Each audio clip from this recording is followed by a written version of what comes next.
Bonjour, c'est Vincent, bienvenue sur Leadershift. Aujourd'hui, deuxième épisode de la mini-série Changer mode d'emploi. Le premier épisode, hein. Ouais, alors je suis désolé. Le premier épisode, c'était se reposer. Après une période d'activité, après un changement peut-être.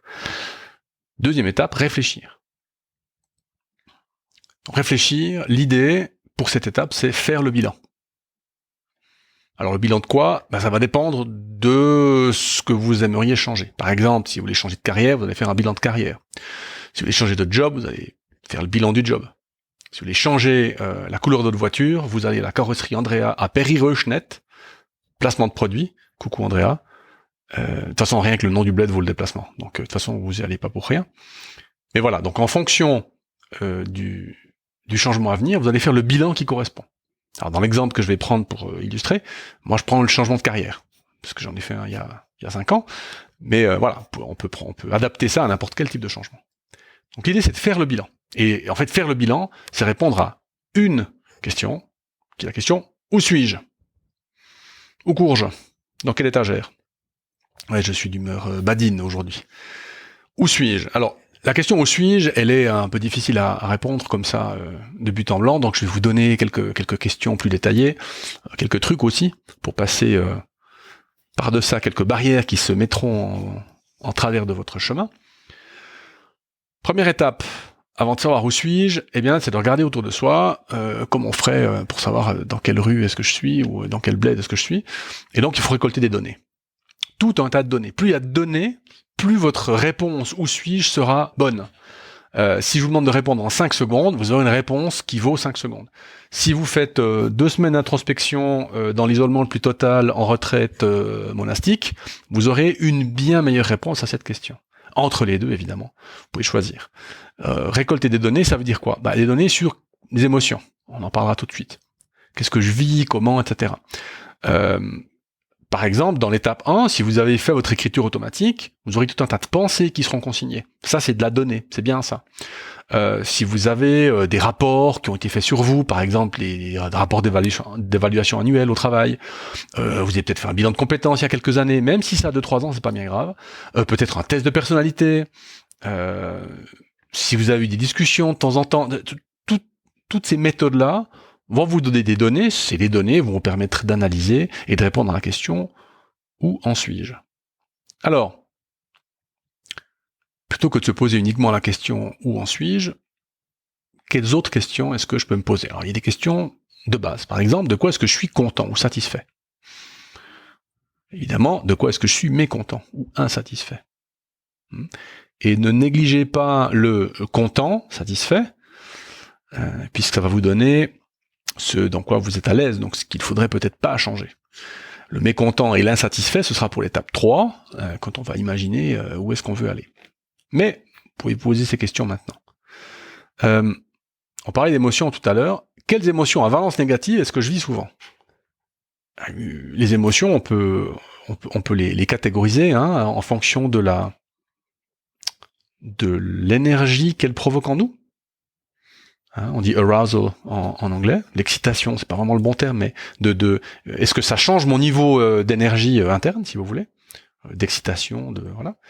Ça c'est un premier axe. Puis le deuxième axe, c'est est-ce que c'est plutôt à valence négative ou à valence positive, c'est-à-dire est-ce que je les ressens comme positives ou est-ce que je les ressens comme négatives. Notez que c'est je ressens. D'accord ? C'est pas parce que vous êtes joyeux que vous êtes forcément à valence positive. Il y a des fois des joies tout à fait pathogènes. Mais en gros, quelles émotions à valence négative est-ce que je vis souvent ? Parce que ça va vous donner des choses à traiter, des choses à régler. C'est pour ça qu'on a cette étape réfléchir avant d'aller plus loin. Alors, dans les émotions à valence négative, classiquement, on en distingue 3, colère, peur, tristesse. Donc, la colère, vous n'allez pas vous dire je suis en colère aujourd'hui. Non, c'est pas ça qui va se passer. Ou vous allez peut-être faire une réflexion sur par exemple votre carrière. Dans l'exemple que je prends, quand est-ce que je vais pas pouvoir répondre à la question quand est-ce que je me suis mis en colère. C'est parce que je vais pas souvent me mettre en colère au bureau. En revanche, vous pouvez utiliser des termes comme frustration, agacement, amertume, le sarcasme. hein, vous aviez le champion mondial du sarcasme, hein, qui vous parle. Moi, je sais que quand j'étais sarcastique, typiquement, ça veut dire que j'étais extrêmement en colère, mais que voilà, socialement, je pouvais pas l'exprimer. Donc, le sarcasme, c'est un bon marqueur, un bon pointeur. Donc ça, c'est pour la colère. Pour la peur, on est plutôt dans tout ce qui est hésitation, inquiétude, voire panique de temps en temps. Pour tout ce qui est tristesse, on est plutôt dans tout ce qui est je me sens vide, abattu, je me sens seul, ou j'ai envie d'être seul d'ailleurs. Et donc ces trois émotions, vont marquer des expériences, des choses qui se sont passées dans votre carrière que vous devez traiter et sur lesquelles vous allez pouvoir apprendre beaucoup de choses et sur vous et sur dans quel environnement est-ce que vous êtes à l'aise ou pas à l'aise. En parenthèse, la colère est souvent la source de la colère est souvent un décalage, la source de la peur est souvent un danger, et la source de la tristesse c'est souvent la fin de quelque chose, ou la perte de quelque chose. Donc, faites cet inventaire émotionnel dans la carrière que vous avez eue, ça vous aidera pour la suite. Autre question que vous pouvez vous poser, c'est quel type de pensée est-ce que j'ai souvent eu dans cette carrière ? Et ces pensées, quand je dis souvent, c'est typiquement ce qu'on appelle des pensées automatiques, ou des pop-up mentales. Par exemple, chaque fois que je vois mon chef, je fais mon bilan de carrière, chaque fois que je vois mon chef, je dis j'aimerais bien être comme lui. Ok, qu'est-ce que ça veut dire ça, j'aimerais bien être comme lui? Pourquoi Paul lui comme lui? Qu'est-ce qu'il a de bien? Qu'est-ce qu'il a que j'admire? Qu'est-ce qu'il a que j'aimerais faire comme lui? Et là, de nouveau, on réfléchit aujourd'hui, on fait la liste aujourd'hui pour pouvoir demain, en étape 3, commencer à imaginer le futur. Quelle pensée ai-je souvent? Par exemple, qu'est-ce que j'ai eu comme projet? Comment est-ce qu'ils se sont passés? Comment est-ce que j'ai réagi? Qu'est-ce que j'ai pensé quand j'étais dans ces projets? Qu'est-ce que j'ai eu comme raison de vivre pendant ces projets ou comme raison d'être dans ces projets? En parenthèse, dans le de quoi suis-je content, mécontent quand je fais mon bilan de carrière, ça peut être de quelle activité je suis plutôt content. Qu'est-ce que j'aime bien faire? Qu'est-ce que j'ai acquis comme compétences? Par exemple, dans quel projet est-ce que j'ai été bon ou moins bon, qu'ai-je fait comme demandé, par exemple, quel objectif j'ai atteint ou pas et pourquoi, donc toutes ces questions, vous voyez, c'est toujours où en suis-je, ou qu'ai-je bien fait, où en suis-je aujourd'hui. Autre question qu'on va tirer peut-être d'ailleurs de l'étape 1, c'est quand est-ce que j'ai eu de la gratitude pour moi, quand est-ce que je me suis dit merci. Et là, on va avoir des forces qui vont sortir. Donc ce dans quoi je suis bien ancré et sur ce sur quoi je peux compter. Par exemple, dans ma carrière, je me dis merci parce que j'ai mouillé le maillot pour projet XY. OK, ce mouillage de maillot, c'est un signe de capacité d'engagement. OK, et ça c'est une force. D'accord ? Donc en étape 1, vous avez fait gratitude, vous pouvez réutiliser ça en étape 2. Très important, où en suis-je ? Quelle relation m'aide ? Quelle relation m'empêche ? Quelles personnes me font avancer? Quelles personnes me retiennent en arrière? Et c'est clair qu'en étape 3, voire 4 et 5, on va devoir peut-être se séparer de certaines personnes. On va peut-être devoir terminer certaines amitiés. La famille, c'est plus compliqué, mais je connais des gens qui l'ont fait, parce que la famille les retenait, et du coup, ils avaient envie d'aller plus loin, et donc ils ont dû couper certains liens familiaux. Ça arrive. Donc, toutes ces questions, je les résume. De quoi suis-je content, mécontent? Qu'ai-je bien fait ou pas? Quelles émotions en valence négative est-ce que je vis souvent? Quelles pensées ai-je souvent? Quand ai-je eu de la gratitude pour moi? Quelles relations m'aident ou m'empêchent? Ces 6 questions vous permettent ensuite d'analyser la situation, votre carrière, dans l'exemple que j'ai pris, ce qui vous plaît, ce qui vous plaît pas, là où vous étiez bon, etc. Alors, quelques trucs. Sur mes petites notes, j'ai marqué, je vous le lis, s'aider d'éléments visuels pour outrepasser le garde-chiourme cognitif, le sergent-major des émotions. Bon, pour plein de raisons, dont on pourra peut-être parler une autre fois, peut-être que je ferai une fois un épisode sur les émotions d'ailleurs, on a une espèce de... C'est aussi dû à la culture suisse, je pense, une espèce de... peu de gens, on va dire comme ça, peu de gens s'autorisent à exprimer leurs émotions. C'est rare. Un peu plus socialement chez les femmes, un peu plus permis. Ces dames ont moins de retenue sur ce sujet-là. Alors les mecs de plus de 40 ans, catégorie de laquelle je fais bientôt plus partie, sniff, c'est une catastrophe. Donc en fait, on a toute une série de pratiques pour absolument garder nos émotions sous couvert. Et donc quand vous allez réfléchir à votre bilan, le où en suis-je, le risque en fait, c'est que vous ayez que de la réponse cognitive, quoi, que des idées, des schémas, des machins, des notes, des trucs quantitatifs, pardon. Donc bien sûr que c'est important d'avoir ça. Il va manquer tout le reste.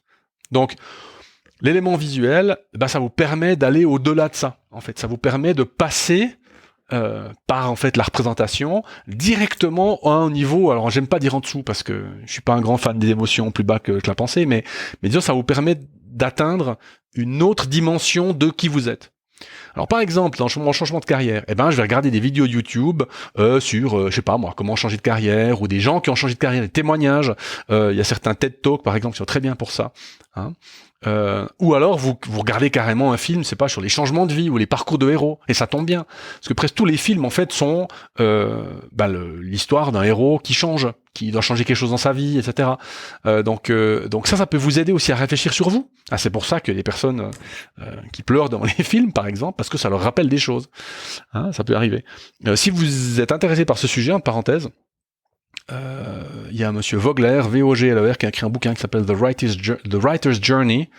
Je sais pas s'il a été traduit en français, mais ça doit être le voyage de l'écrivain, peut-être. Et en fait, ça raconte simplement tous les trucs qui sont utilisés par les écrivains, par les scénaristes, pour raconter des histoires. Et c'est frappant parce que c'est toujours les mêmes, je crois que 7 ou 8 étapes, dans tous les films, dans tous les bouquins, ou une grosse majorité. Donc bref, truc pour m'aider à passer par-dessus mon hyper-analyse cognitive machin, regardez des films, regardez des vidéos YouTube, regardez des images aussi. Vous pouvez utiliser Google comme moteur de recherche d'images et vous tapez changement drastique, changement de carrière, etc. Et voilà, pour vous aider dans votre réflexion. Demandez aux personnes que vous connaissez bien d'être brutalement honnêtes. Ça c'est pas un truc qui se dit tant en français, mais en anglais on dit brutal honesty pour ça. Les Suisses sont trop polis. Le Suisse moyen c'est mais ça va bien. Et c'est pas par méchanceté, simplement c'est une espèce de retenue, de pudeur vis-à-vis de ça. En Allemagne c'est pas pareil. Hein. Les Allemands eux au niveau de la critique, alors ils sont beaucoup plus, parce qu'en fait pour un Allemand ne pas donner de critique, un peu comme les Français d'ailleurs, ne pas donner de critique c'est je fais pas mon job, quoi. Il faut absolument que je critique pour avoir de la valeur. Alors qu'en Suisse, c'est un peu le contraire. Aux États-Unis aussi, c'est un peu le contraire. Et donc, demandez aux gens avec qui vous allez parler, vos amis, votre mari, votre femme, votre mère, votre père, qui vous voulez, votre frère, vos enfants, d'ailleurs. Eux, ils seront honnêtes et ils s'en foutent, parce qu'ils savent que vous les aimez. D'être vraiment honnête avec vous. Non, mais dis-moi vraiment, à ton avis. Hein.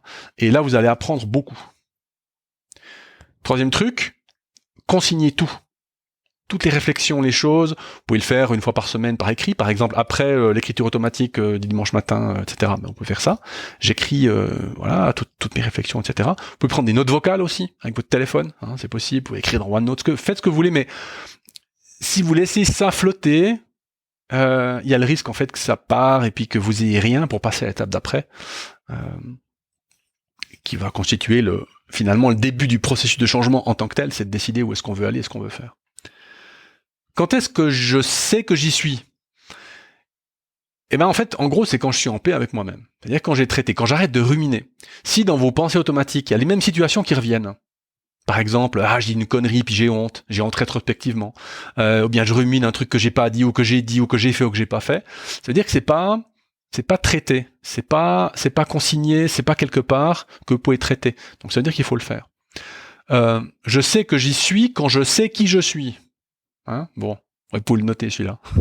Je sais qui je suis, c'est-à-dire qu'en fait, j'ai une bonne idée de savoir actuellement, je suis qui, je vaux quoi, dans quoi je suis bon, dans quoi je suis pas bon. Si vous savez répondre, il y a quelqu'un qui vous, je sais pas moi, un recruteur ou n'importe qui vous dit, Monsieur Musolino, donnez-moi vos 3 forces, vous sortez les 3 forces, tac, tac, tac, c'est bon. Si vous hésitez 40 minutes, c'est qu'il y a un problème. Donc, vous savez quand vous avez terminé cette étape, quand vous êtes en paix avec vous-même, quand vous savez qui vous êtes, quand vous ne ruminez plus.